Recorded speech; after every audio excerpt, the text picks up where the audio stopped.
Abdomen es ese, un abdomen lobuloso tipo acítico, ¿no? Sin embargo, con la limitación de lo que representa pues una slide, que no vemos exactamente el paciente completo, pero de repente podemos por ahí ver algunas características distintivas, ¿no? A ver, ¿quién me quiere decir, por ejemplo, una diferencia entre esto y este, entre el paciente A y el paciente B? A ver, por favor, no todos saben.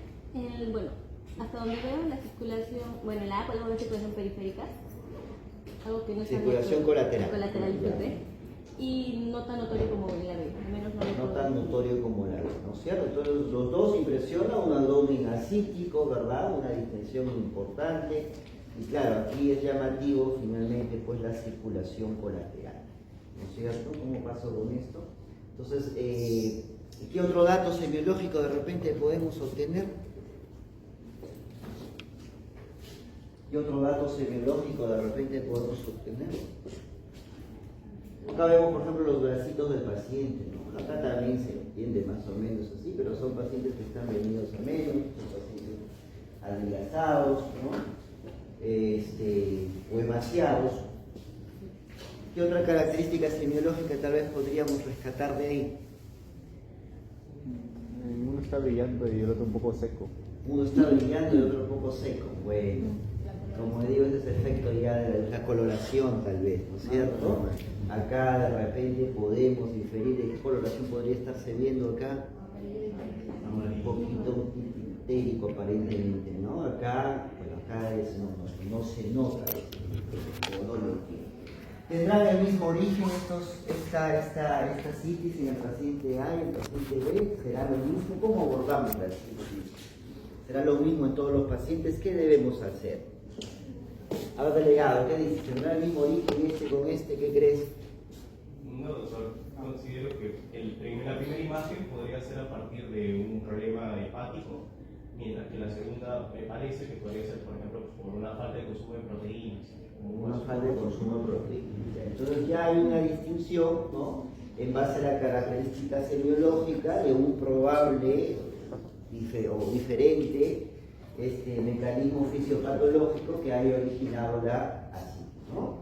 Entonces, muy probablemente no tienen el mismo origen, o mejor dicho, tienen origen diferente. ¿Qué nos gustaría ampliar en la historia clínica? A ver, si estamos diciendo que este paciente obedece a un mecanismo fisiopatológico y este a otro, estamos haciendo una diferenciación, ¿verdad? Entonces, ¿qué dato de repente en la historia clínica, en los antecedentes, no sé, les aportaría, les ayudaría a poder inferir, pensar que puede corresponder la citis a el caso A, a un determinado mecanismo fisiopatológico y el B a otro? El consumo de alcohol. ¿Quién podría de los dos haber consumido, tener antecedentes de consumo de alcohol? El paciente del grupo A. ¿Y el paciente del grupo B?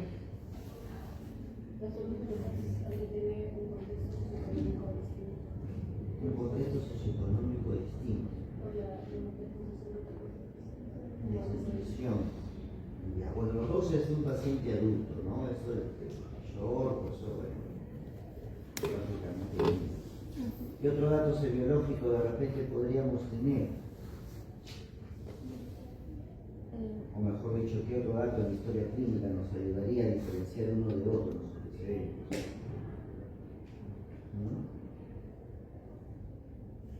Podría ser antecedentes.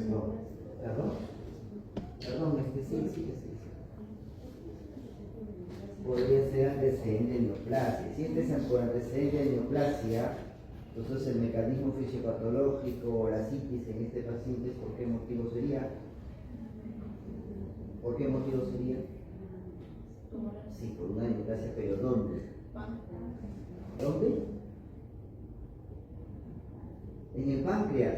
¿Puede ser una carcinomatosis? O por una carcinomatosis, ¿no? Entonces este paciente, ampliando la historia clínica, pues tiene un antecedente de alcoholismo y vemos los signos semiológicos de la hipertensión portal en este caso, ¿no? Y en el otro, justo lo que decía su compañera, una neoplasia, no necesariamente gástrica o pancreática, en general cualquier neoplasia que pueda dar, ¿no?, un cuadro de carcinomatosis. O sea, la carcinomatosis peritoneal, una manifestación va a ser finalmente pues la producción de líquido asítico. Entonces miren, dos pacientes aparentemente similares con ascitis, ¿no? Pero con distinto origen de la ascitis, con diferentes mecanismos semiológicos, y obviamente uno ya puede tener la sospecha también, empezar a inferir desde el desarrollo de la historia clínica, ¿no? Cuando preguntamos sobre los antecedentes. A ver, por favor, ¿te preguntabas algo, perdón? No es que me distraes. ¿Preguntabas algo? Por favor, compártemelo.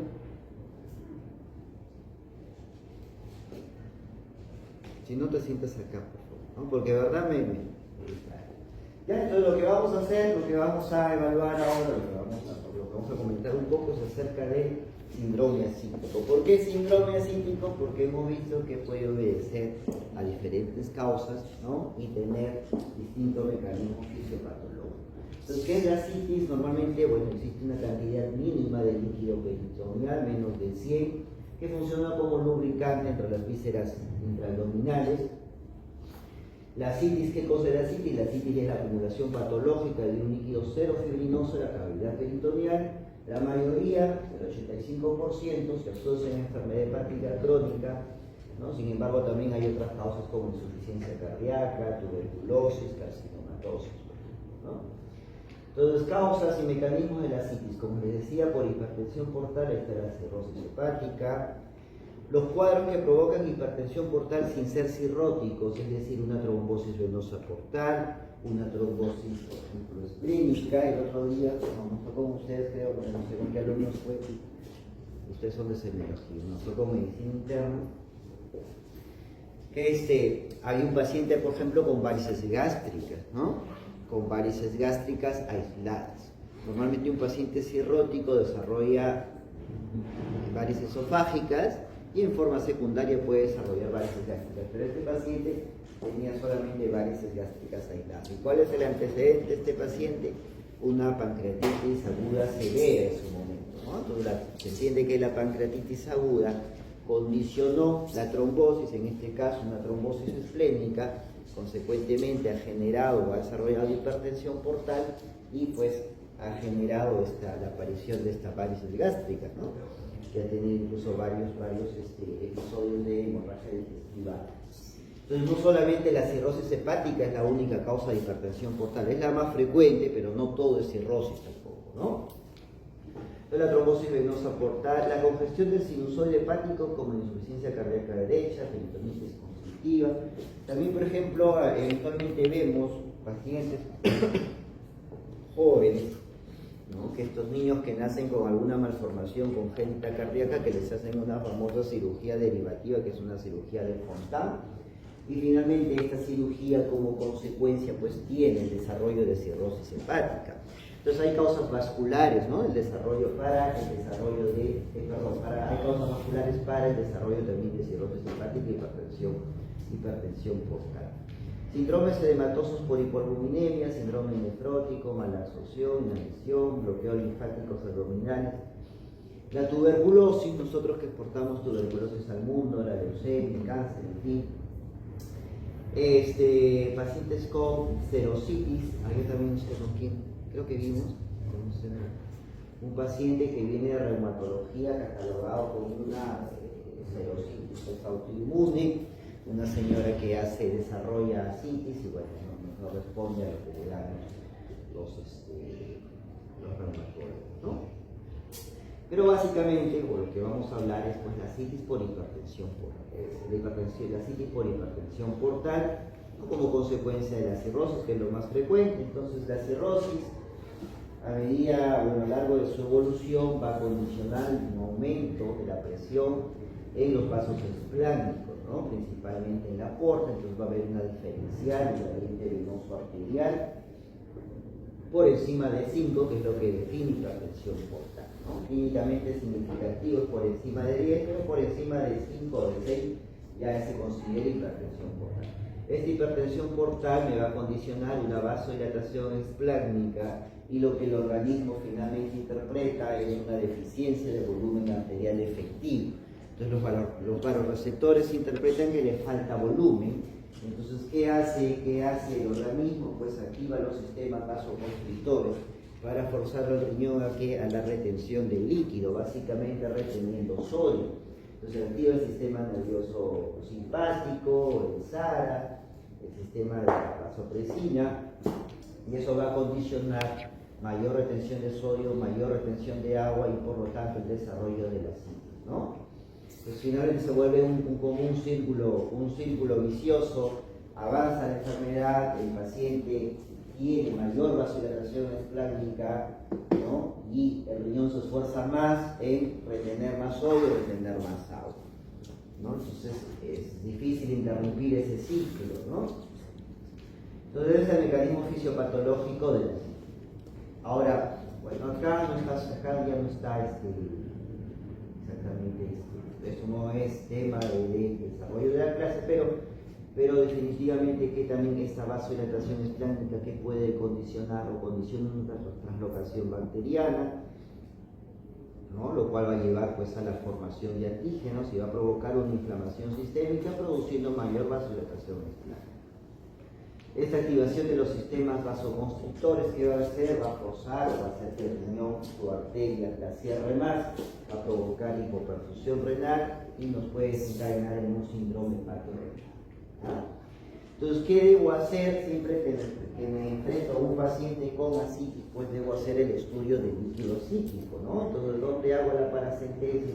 Ustedes ven acá 3 puntos por orden de prioridad, ¿no? El punto 1, que es en el lado flanco izquierdo, entre los dos tercios, entre una línea imaginaria entre el ombligo, el espina ilíaca antero superior, junto a los 2 tercios, perdón, en unión entre los 2 tercios internos y el tercio externo, ahí es donde frecuentemente debo hacer la paracentesis.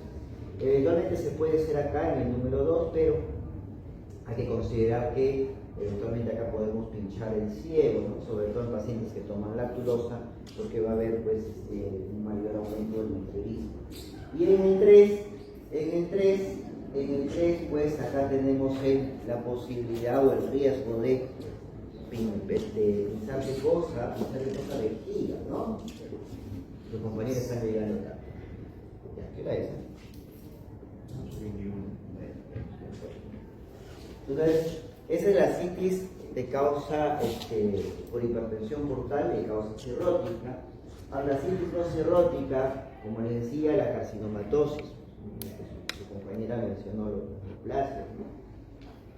Causa citis debido a producción de líquido proteináceo por las células que las recubren de líquido extracelular ingresa a la cavidad peritoneal para restablecer el balance oncótico.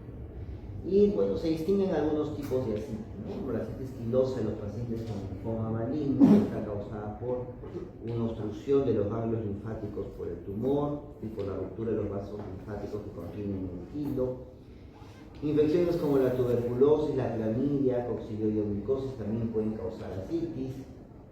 La asitis pancreática también se puede ver, a veces pancreatitis severa, ¿no? Asitis pancreática o biliar producida por la pérdida del jugo pancreático biliar en la cavidad peritoneal a consecuencia de la quemadura química del peritoneo. Entonces, hay algo que yo debo establecer frente a un paciente. Cuando me enfrento a un paciente con asitis, yo debo determinar, ustedes ya llevaron neumología, ¿verdad? En neumología probablemente me dijeron en el derrame pleural se usan los criterios del Light, ¿no? Para determinar si era un exudado o un trasudado. Antiguamente también se tenía una clasificación aproximadamente, sí, si era un trasudado,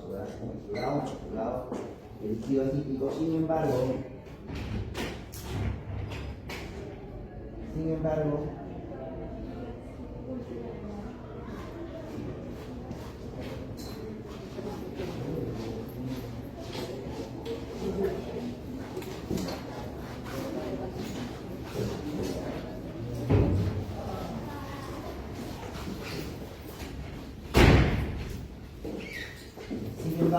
en el estudio del líquido acítico, pues tenemos que determinarlo en base al GASA, ¿no? Que es el gradiente albúmina sérico, albúmina del líquido acítico, es lo que se conoce como GASA.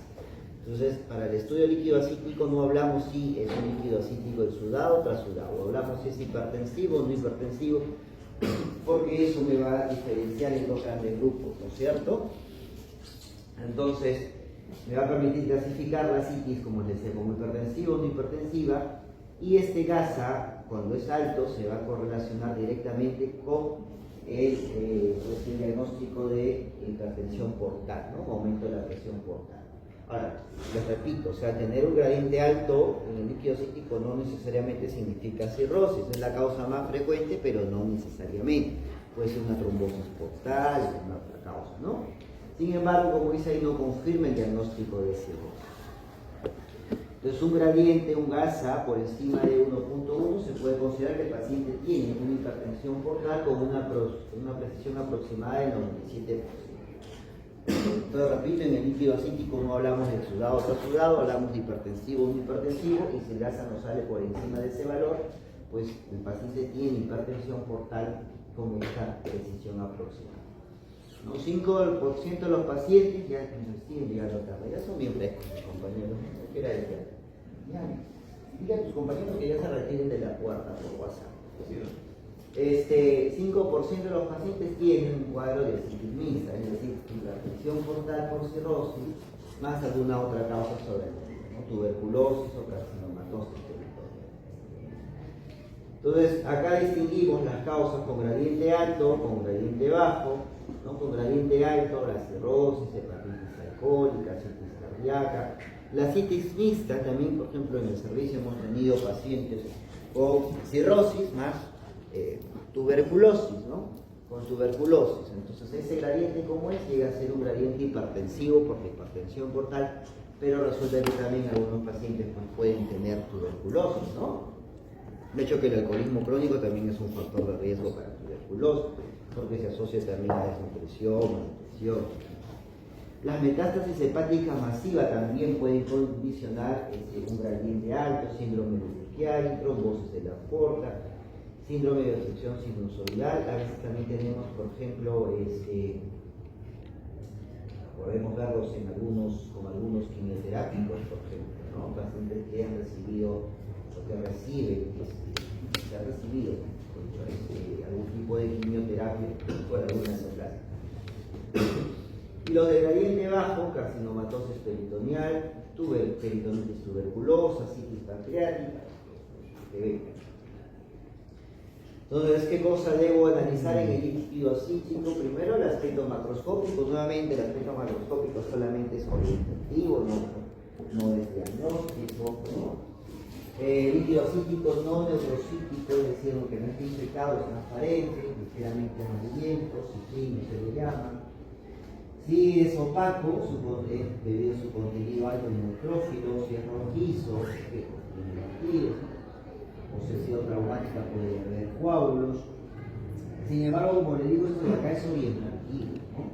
Yo puedo ver aparentemente un líquido acítico a mis ojos, puede estar normal, pero de repente es un líquido acítico infectado. Entonces, ese líquido acítico yo tengo que mandarlo al laboratorio, que finalmente lo que me va a determinar si el líquido, por ejemplo, está infectado o no está infectado. El recuento celular, el recuento de células de polimorfos nucleares, sobre todo, es la prueba aislada más útil en el líquido acítico. Es incluso más importante que el cultivo para la detección y tratamiento precoz de la infección del líquido acítico. Un cultivo, por ejemplo, ¿cuánto les demora? Un cultivo mínimo les va a demorar unas 72 horas por ahí para que crezca, ¿verdad? Entonces, a 72 horas que ustedes pretendan iniciar antibióticos en un paciente, por ejemplo, con cirrosis y una peritonitis bacteriana espontánea, pues si esperan 72 horas probablemente ya sea muy tarde, ¿no? Entonces uno tiene que iniciar con el recuento celular basándose básicamente en la epidemiología, en el patrón de microorganismos que suelen infectar el líquido acítico.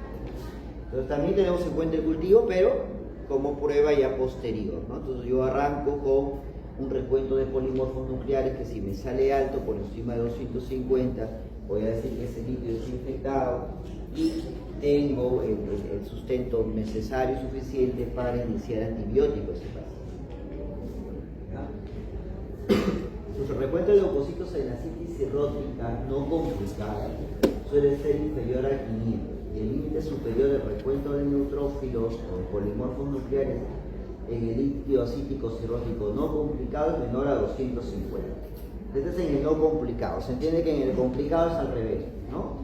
El recuento total de leucocitos y de polimorfos nucleares están elevados en la peritonitis bacteriana espontánea, mientras que en la peritonitis tuberculosa y la carcinomatosis peritoneal el recuento de leucocitos es a predominio de linfocitos. Entonces, en los procesos infecciosos agudos, pues vamos a ver, ¿no?, los polimorfos nucleares. Los linfocitos es para los procesos, en todo caso, infecciosos crónicos o neoplásicos, ¿no? La glucosa puede caer hasta cero debido a la presencia de un gran número de neutrófilos estipulados y bacterias. La LDH también es una prueba que precisamente un parámetro que puede aumentar en la peritonitis bacteriana espontánea y mucho más en la secundaria. Y esta prueba de acá también es importante, ¿no? El SDA, con un punto de corte 36 a 40 unidades internacionales por litro, tiene buena sensibilidad y especificidad para el diagnóstico de asitis tuberculosa. O sea, no necesariamente es diagnóstico, pero sí es bastante orientativa. Entonces, cuando uno tiene la sospecha de que se trate de una asitis mixta por ahí el factor de riesgo epidemiológico, en fin, entonces tenemos que pedir una prueba, un test de ADN, ¿no? Y obviamente, pues, si nos sale por encima de ese valor de corte, vamos a tener que ampliar el estudio para determinar o evidenciar que realmente tienen tuberculosis. Últimamente hemos tenido, por ejemplo, dos señoras con cirrosis y con tuberculosis, ¿no? ¿Ya? Entonces, el test de ADA para eso. Y para terminar, bueno, entonces una paracentesis diagnóstica, ¿no? La paracentesis diagnóstica, básicamente lo que tenemos que determinar es el recuento de es el recuento de polimorfos nucleares para saber si está o no está infectado y el valor del gas, ¿no? Es un gas por encima más de mayor de 1.1, digo que es una asitis de etiología hipertensiva, y ahí pues he hecho un ojo a las proteínas totales, ¿no? Las proteínas totales están disminuidas por debajo de 2.5, es una asitis cirrótica no complicada. Si está por encima de 2.5, con este gradiente, con este gas mayor de 1.1, será una asitis cardíaca. Entonces, el recuento total de proteínas, por ejemplo, me puede ayudar en el diagnóstico diferencial entre una asitis cardíaca y una asitis cardíaca o una asitis cirrótica, ¿no? La PB, la peritonitis bacteriana espontánea, generalmente suele ser o es por un solo microorganismo, ¿no? Básicamente pues se pone la cabeza, ¿ya? Esto, ¿cómo se hace el diagnóstico? El paciente tiene que tener asitis, una asitis por hipertensión portal y con un recuento de polimorfos por encima de 250, ¿no? La peritonitis bacteriana secundaria, que puede ser por ejemplo la perforación de víscera hueca, de haber pues asitis, el oriente va a ser bajo, y bueno, en otros casos, el diagnóstico de carcinomatosis peritoneal más hipertensión portal, eso también a veces hemos tenido. Es un paciente con cirrosis, con asitis por cirrosis, encima con carcinomatosis, igual tiene un gradiente por encima más de 1.1. La peritonitis tuberculosa básicamente tiene un gradiente bajo. Entonces, los parámetros que nos ayudan a diferenciar la etiología de la asitis va a ser básicamente el gas, ¿no? Es el gas, el recuento de proteínas, también tengo que hacer el recuento de polimorfos nucleares para ver si está complicado. ¿Listo? ¿Alguna pregunta, chicos, de la asitis? Doctor, una pregunta. Sí. En el ejemplo que dio, ¿qué tipo de asitis era? En el ejemplo que dio. En la figurita en el gráfico, el primero era por hipertensión portal por cirrosis. No, el que dijo sobre que en 72 horas ya es complicado el paciente. Si esperábamos cultivo, dijo que se complicaba el paciente, ¿no? A ver, en la evaluación, el recurso de un paciente con cirrosis hepática, el paciente en algún momento su enfermedad, cuando la enfermedad evoluciona, desarrolla asitis en algún momento. Entonces, si el paciente viene con peritonitis bacteriana espontánea, que es un diagnóstico en el que básicamente tú tienes que sospecharlo, entonces pues no puedes retardar el inicio de tratamiento antibiótico. Entonces tienes que iniciar iniciar tratamiento antibiótico no vas a esperar un cultivo, solamente con un citoquímico y un recuento por encima de 250 vas a poder, tienes la prueba para hacer, el sustento para hacer la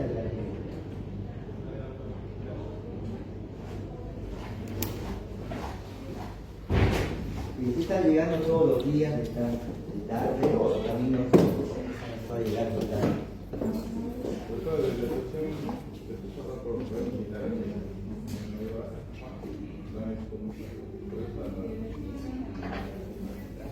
¿Qué vas a salir de tu casa? No debe ser. Igual has llegado tarde, ¿qué te puedo decir? Y encima no has presentado tampoco. ¿Qué te puedo decir?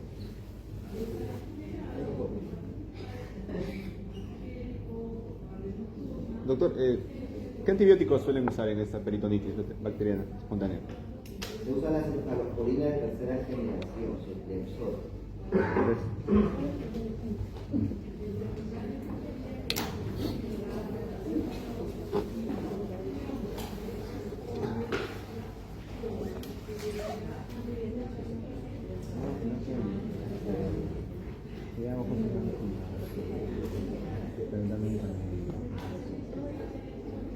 Cefalosporina de tercera.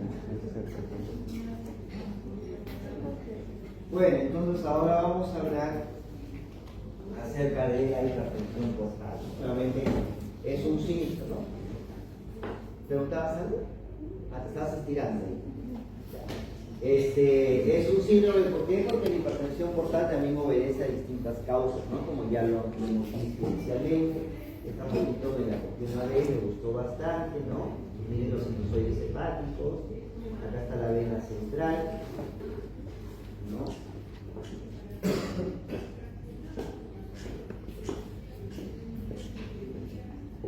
Entonces la distribución o la arquitectura histológica de los sinusoides hepáticos.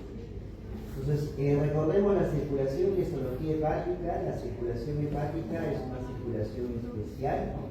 Porque además de la circulación convencional de la mayoría de los órganos arterial y venoso, acá tenemos otro tipo de aferente que es la vena porta, ¿no? Entonces, la arteria hepática va a ser la que va a llevar una sangre bastante oxigenada, es el que se corresponde con un tercio del volumen total sanguíneo que le llega al hígado, y la vena porta lleva una sangre pobremente oxigenada, pero ¿qué cosa lleva? Obviamente la vena porta recoge sangre de todo el lecho esplácnico, de los intestinos, ¿no? Entonces también lleva antígenos, lleva nutrientes, ¿no? Por el proceso de absorción. Puede llevar productos patógenos que se han filtrado desde el intestino delgado o grueso, lleva sangre derivada del páncreas, del vaso, la vesícula biliar. Entonces ambas la arteria hepática ingresa la vena porta, ¿no? Finalmente van a reunir o van a mezclar sus contenidos en los sinusoides, y también la sangre va a ser recogida y llevada finalmente a la vena cava inferior a través de la suprahepática, ¿no? Entonces la vénula portal, la arteriola hepática lleva a los sinusoides, eso luego lleva a la vena central, a las vénulas hepáticas, a la vena cava inferior. Es lo que se ve acá, ¿no? La vénula, la arteriola llegan a la vena central. Y obviamente en todo este discurrir es que se produce los sinusoides, que se produce pues un pliegue especializado, que se va a producir todo el intercambio de nutrientes, ¿no? la eliminación de antígenos. ¿Ya? Entonces, viéndolo en una perspectiva un poquito más amplia, aquí ustedes tienen la vénula portal, la arteriola hepática, llegan y van a mezclar su contenido sanguíneo con todos sus productos en los sinusoides hepáticos. En el sinusoide hepático vamos a tener las células de Pünktner, que son macrófagos realmente. Vamos a tener un epitelio especializado, un moléculo que permite el intercambio de sustancias. Y vamos a tener un actor acá muy importante, que es la célula de Hito. Normalmente la célula de Hito es una célula porque se encuentra en un estado quiescente, una célula que almacena la vitamina A, se encuentra en un espacio de Lice y se mantiene quiescente. Se mantiene quiescente hasta que, o si es que, pues aparece una noxa que inflame de forma crónica el hígado, ¿no? Entonces, cuando hay una inflamación crónica, por una hepatitis B, una hepatitis C, estas células de hito, ¿qué va a pasar? Estas células de hito se van a transformar en células estrelladas, ¿no? Mucho sueño. ¿Has estudiado anoche? ¿Qué has estudiado? A ver, compártenos. No has estudiado nada y estás con sueño. ¿Sí? Tampoco. Bueno. Entonces, estas células de hito que se encuentran abrazando a los sinusoides en el espacio de Lice van a tener una transformación morfológica, se van a convertir en las famosas células estrelladas, ¿no? Que van a provocar, si este es el sinusoide, y yo abrazo el sinusoide, van a provocar vasoconstricción, ¿no? Que es uno de los mecanismos iniciadores de la fisiopatología de la hipertensión portal y la cirrosis hepática. Entonces, ¿qué es la hipertensión portal? El síndrome clínico caracterizado por un aumento en la presión hidrostática en el territorio venoso portal. El gradiente normal entre la vena porta y la cava es entre 3 y 5 milímetros de mercurio. La hipertensión portal se considera uno por encima de 6. Esta hipertensión portal conlleva alteraciones hemodinámicas en la circulación explásmica y sistémica, ¿no? Finalmente, lo que ocurra acá en el lecho esplácnico va a repercutir a nivel sistémico, ¿no? Entonces, un gradiente venoso portal por encima de 5, algunos autores colocan 6, pero en ese punto de corte se define esta hipertensión portal. Lo vamos a dejar por encima de 5, ¿no? O mayor o igual a 6, ¿no? Entonces, en la hipertensión portal, en la cirrosis hepática, existe un aumento del gradiente de presión venosa hepática, ¿no? Un gradiente de presión venosa hepática por encima de 10 se considera que hay o existe hipertensión portal clínicamente significativa, y la hipertensión portal, cuando es clínicamente significativa, da origen al desarrollo de varices esofágicas, artritis, hemorragia variceal y encefalopatía, ¿no? Entonces, cuando tenemos un gradiente por encima mayor o igual a 10, ¿no? La hipertensión portal por encima de 4 mayor o igual a 6, ¿no? ¿Ah? Entonces, la hipertensión portal es la complicación más grave y frecuente de enfermedad hepática crónica, que origina múltiples complicaciones y es la principal causa de muerte o trasplante hepático en pacientes cirróticos. Estas son las complicaciones más frecuentes y con alta mortalidad, ¿no? Bueno, la hipertensión portal o la presión del sistema venoso portal sigue la ley dinámica de Ohm, en la cual la gradiente de presión es el resultado de la cantidad de flujo sanguíneo y la resistencia que se opone al flujo. Esta diferencial de presión tiene que ver con el flujo sanguíneo por la resistencia que se le pone, ¿no? Entonces, el gradiente de presión entre los extremos de un vaso es directamente proporcional al flujo. De mayor flujo va a haber mayor presión que lo atraviesa y a la resistencia que se opone a su paso. La hipertensión portal es el principal mecanismo responsable del incremento inicial de gradiente de las presiones, es el aumento el aumento de las resistencias vasculares. Entonces, este aumento de la resistencia al flujo sanguíneo portal ocurre porque existen cambios estructurales inicialmente y también cambios dinámicos. Ya les había adelantado que un cambio estructural inicia pues esta célula estrellada, ¿no? Que antes era una célula de la. Pues acá, como ustedes ven, tenemos que la cirrosis me va a aumentar la resistencia intrahepática y eso me va a condicionar el desarrollo de hipertensión portal. Entonces, el aumento de la resistencia intrahepática es el primer responsable del incremento en la presión, ¿no? ¿Por qué aumenta la resistencia intrahepática? Ya hemos dicho, porque la célula estrellada o la célula de hito que se activó y se convirtió en una célula estrellada, pues va a provocar vasoconstricción, además de que va a haber también un desbalance de algunas sustancias vasoactivas, ¿no? O vasodilatadoras como el óxido nítrico, las endoterinas, entre otros. Entonces se produce una circulación, a nivel de la circulación intrahepática existe una disfunción endotelial, disminuyen los vasodilatadores, aumentan los vasoconstrictores, se activan las células estrelladas, y a nivel extrahepático va a llevar a la formación de vasos colaterales, vasodilatación arterial, tanto en la circulación sistémica y esplánica. Entonces, esto es hepático, esto es extrahepático, vamos a tener una forma extrahepática, las colaterales, que van a dar origen, por ejemplo, al desarrollo de varices esofágicas, se va a provocar vasodilatación arterial. Esta vasodilatación arterial, nuevamente, es interpretada por el organismo como que le falta volumen, y se va a producir un síndrome circulatorio hiperdinámico caracterizado básicamente por aumento de la frecuencia cardíaca, las resistencias vasculares sistémicas van a disminuir, la presión arterial media va a disminuir y nos va a llevar al desarrollo de varices esofágicas y ascitis. Entonces, viendo acá un poquito más, se produce una disfunción sinusoidal microcirculatoria, ¿no? Porque existe inflamación, por ejemplo, una hepatitis B, C, van a producir microapoptosis, hepatocitos, va a haber cambios en la capilarización de las células endoteliales, se van a activar las células estrelladas y también una alteración en las células de Kilston. Entonces, estos cambios en la disfunción microcirculatoria sinusoidal va a provocar cambios a nivel de la arquitectura y va a provocar cambios en el incremento en el tono hepático vascular.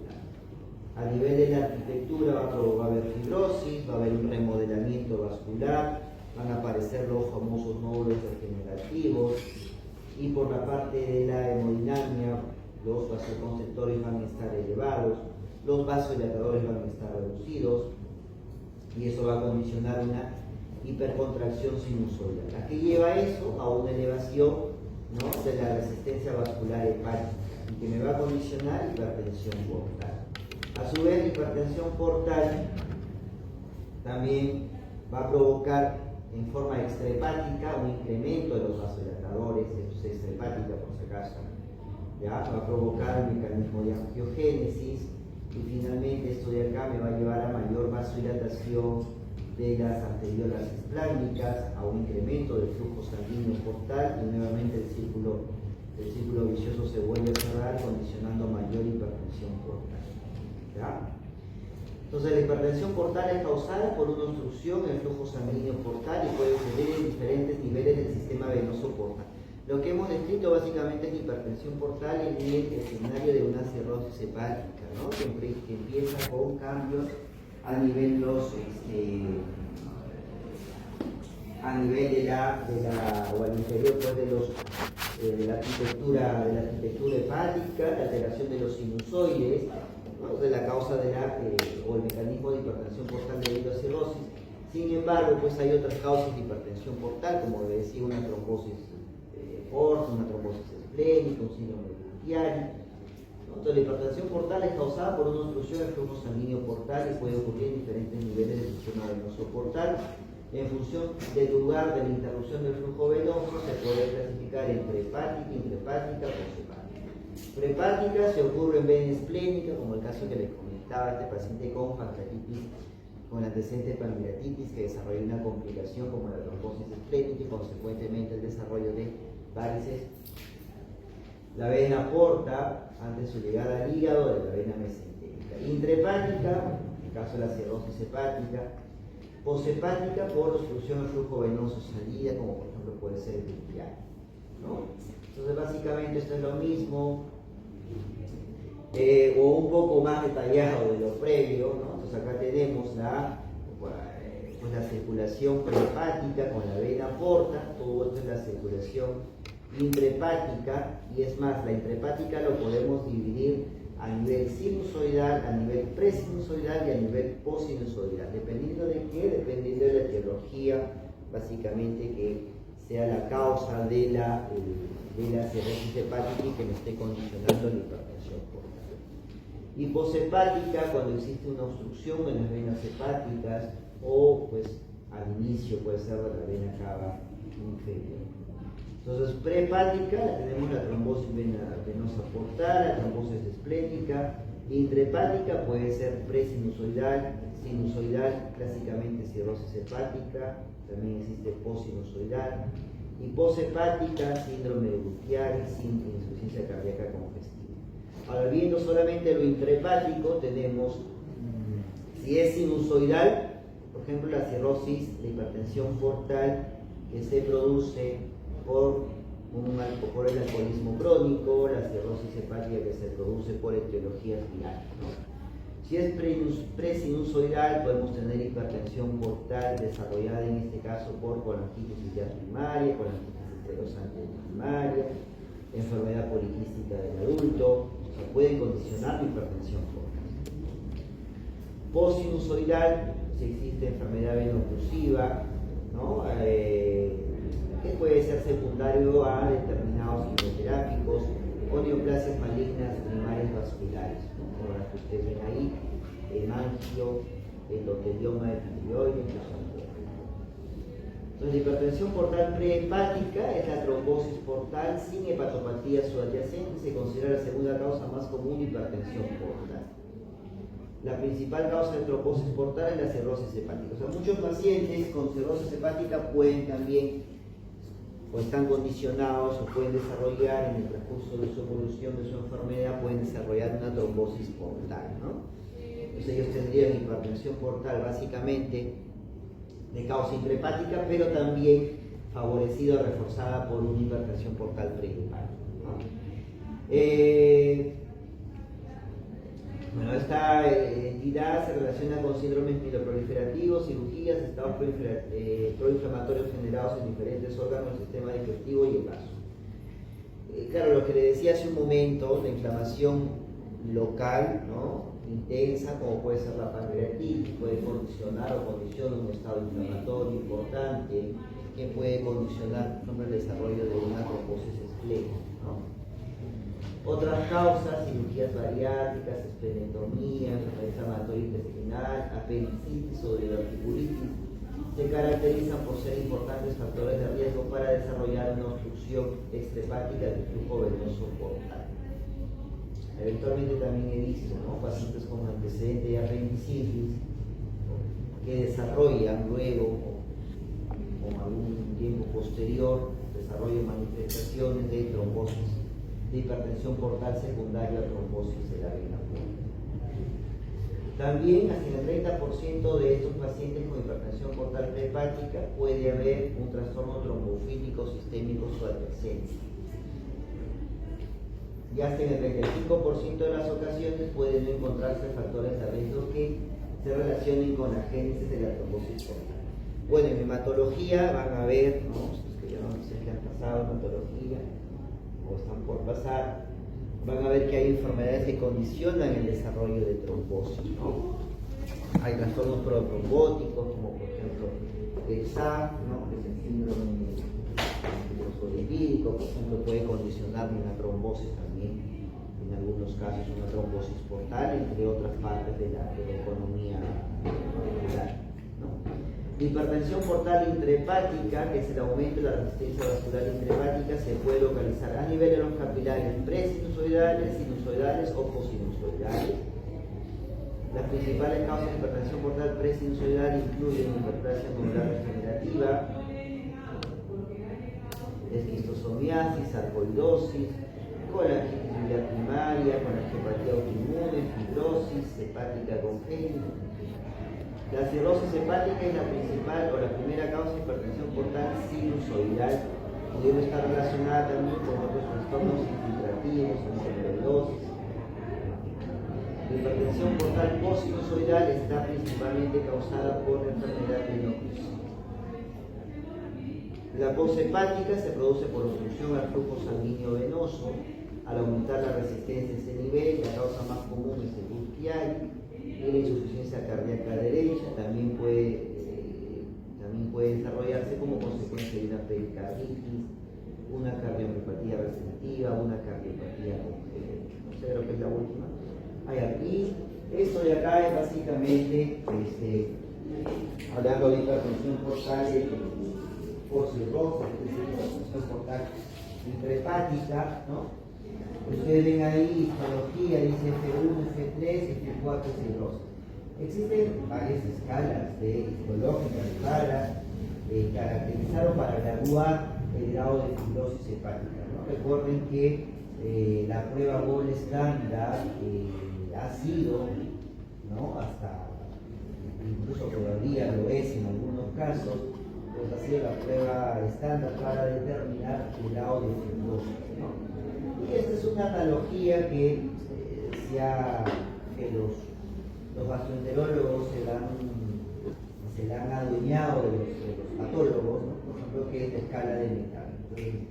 Por ejemplo, los patólogos describen, por una de sus escalas, describen un Metcalfe F1, quiere decir que hay una fibrosis mínima, un F2, que hay una fibrosis moderada, un F3, que hay una fibrosis avanzada, y F4 ya es un cuadro establecido de cirrosis, ¿no? Entonces, eso es a nivel histológico. O sea, a nivel histológico yo digo que hay F2, significa que hay fibrosis, hay una hepatopatía crónica, pero no es cirrótico clínicamente. Si no es cirrótico, no tendrá ningún síntoma. Si no es cirrótico, el gradiente de presión portal va a estar normal, es decir, va a estar por debajo de 6. Cuando esta fibrosis aumenta, ¿no? Digamos, sigue el paciente X sigue bebiendo alcohol, va a seguir desarrollando su proceso fibrótico a través del tiempo, ¿no? Va a llegar finalmente a la cirrosis. Inicialmente va a desarrollar o va a llegar a un punto de hipertensión portal, un gradiente mayor o igual a 6, ¿no? Y pues entre 6 y 10 se considera una cirrosis compensada, ¿no? En este escenario hemodinámico, si uno le hace una endoscopía a un paciente en este escenario hemodinámico, no se espera encontrar varices. Pero si el paciente, como digo, el paciente es alcohólico, sigue bebiendo alcohol, va a aumentar el grado de fibrosis, van a aumentar los nódulos de regeneración y el gradiente hemodinámico también seguirá aumentando, ¿no? Por encima del 10, recuerden que hablamos de hipertensión portal clínicamente significativa, ¿no? Entre 10 y 12 todavía podemos decir que existe gradiente de hipertensión portal significativa, pero el paciente aún está en estadio compensado, ¿no? Puede haber síntomas, tal vez ninguno, no los hay, las varices sí ya pueden estar presentes. A veces encontramos este tipo de pacientes que le hacemos una endoscopia y encontramos que ya tienen varices esofágicas, ¿no? Pero el paciente no tiene ninguna manifestación. Y por encima de 12, un gradiente por encima de 12, pues ya se espera complicaciones a este nivel, como cuáles, por ejemplo, como la ruptura de páncreas, ¿no? Entonces, a medida que aumenta finalmente pues, el grado de fibrosis, va a ir aumentando el grado de hipertensión portal y van a ir apareciendo las diferentes complicaciones relacionadas básicamente a la hipertensión portal, como la hemorragia digestiva parcial, la citis, la PBE, síndrome hepatorenal, la encefalopatía hepática, ¿no? Bueno, eso es el gradiente hemodinámico. Como consecuencia se va a desarrollar colaterales portosistémicas, ¿no? La sangre fluye de la vena porta, la circulación venosa sistémica, las regiones de formación de colaterales son esofágicas, a través de la vena coronaria estomágica con las venas esofágicas, son las colaterales más importantes y pues son las que van a dar origen a las varices esofagogástricas. El remanente de la circulación fetal, la vena umbilical que se comunica con la vena porta izquierda, se va a reaperturar y va a dar origen a la cabeza de medusa, que lo podemos ver ocasionalmente, y bueno, otras colaterales que se pueden ir abriendo. ¿Cuál es la semiología de hipertensión portal? Es algo lo que habíamos visto al inicio, ¿no? Ahí vemos la circulación colateral, acá también, incluso vemos con la protrusión pues, de una hernia umbilical, ¿no? ¿Cómo examino la citis? A través de la perfusión, ¿no? Recuerden que la citis básicamente es la acumulación de líquido libre en el abdomen, y obviamente si es líquido libre, pues se va a desplazar mediante el movimiento del paciente. Si yo lo pongo de cúbito lateral izquierdo o derecho, también espero que obviamente el líquido cítico varíe de posición y obviamente eso se va a reflejar en un cambio en la sonoridad, ¿no? En la percusión. Cuando yo percuto, en algún momento escucharé mate si es el líquido cítico y esa matidez cambiará cuando yo pues lateralice al paciente, ¿no? Entonces ahí está la maniobra, es la maniobra de la matidez desplazable, percuto aquí, ¿no? Si percuto acá en esta zona, obviamente espero que acá se escuche mate o timpánico. Timpánico, ¿no? Porque pone que la citis está abajo, ¿no? Y si yo lo pongo al revés, obviamente va a variar. Ya, el signo de la oleada también, poner una mano en un flanco, con la otra volcar, se puede sentir en ocasiones pues el choque del líquido cítrico. La esplenomegalia, debido a la hipertensión portal, hay un aumento, un crecimiento del vaso, que básicamente es hacia abajo y hacia adentro, ¿no? Como ustedes ven en la fotito, y eso me va a dar origen, o va a ser una de las causas de ocupación del espacio del Brauer, ¿no? Entonces voy a escuchar o voy a presentar o voy a presenciar, pues voy a demostrar una matidez en el espacio del Brauer. Pues una matidez en el espacio del Brauer me puede estar hablando de esplenomegalia, ¿no? Bueno, palpar el vaso. ¿Cuántos han palpado el vaso? ¿Han palpado el vaso? ¿Sí? Se está concentrando. Ah, se puede abrir la puerta. Está muy pegado.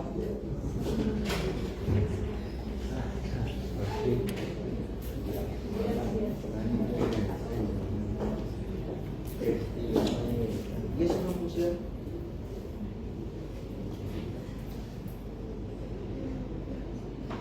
Vamos a avanzar un poquito más rápido. Signos endoscópicos e imagenológicos de hipertensión portal. Ustedes ven ahí las varices esofágicas.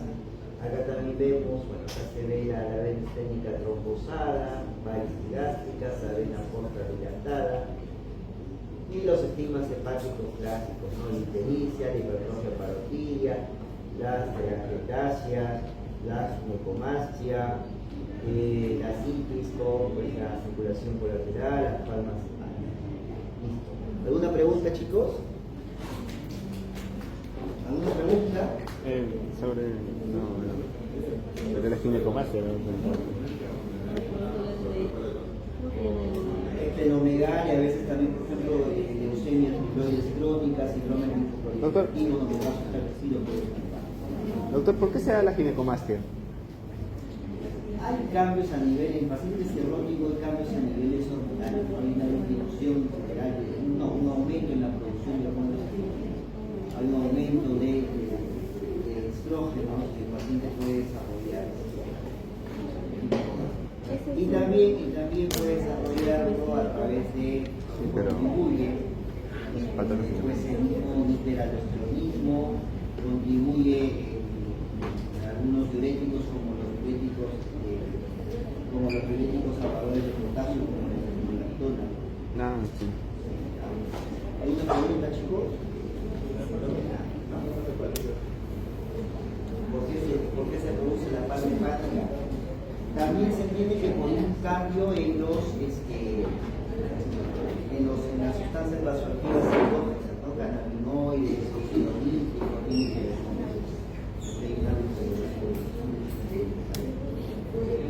Gracias, doctor. Bueno, a ver, el caso clínico, miren, síntomas. Nuevamente, la indicación fue clara, por ejemplo, acá portal Emily, yo le dije, no me repitan el caso, ¿sí o no? Les dije, no me repitan el caso. A ver, Emily, ¿cuál es? Primero les dije, identifíquenme los síntomas y signos. ¿Quién es Emily Portal?